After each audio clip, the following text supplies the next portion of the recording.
மலர்மிசை ஏகினான் மானடி சேர்ந்தார் நிலமிசை ஏகினார் நீடு வாழ்வார். இந்த குறள் எதற்காக இன்றைக்கி பார்க்குறோம் அப்படின்னா இறைவனோட தாளை நான் நினைக்கணும், இறைவனை தான் நினைக்கணும் அப்படின்னு சொல்லிட்டு தான் இப்போ வீடியோ போட ஆரம்பிச்சிட்டேன். இறைவனே நினச்சிக்கிட்டு இருந்தால் வேறு என்ன வேலை பார்க்குறது அப்படின்னு கேட்டிங்கன்னா, எந்த வேலை பார்த்தாலும் சரி பரவாயில்ல, அதோட இந்த இறைவனோட சிந்தனை அப்படிங்கிறது சேர்ந்து இருந்துச்சுன்னா அது ஒரு சிறப்பான செயலாக தான் எப்பயுமே அமையும். அதாவது இந்த குறள் என்ன விளக்கம் அப்படின்னு பார்த்தீங்கன்னா,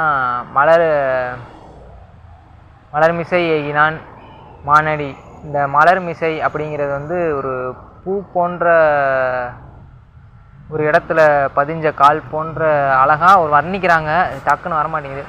மானடி அப்படின்ட்டு அந்த அழகிய பூ போன்ற இருக்கிற ஒரு பாதத்தை உடைய இறைவனை நம்ம சதா சர்வ காலமும் அந்த நினைப்பிலே வச்சுருந்தோம்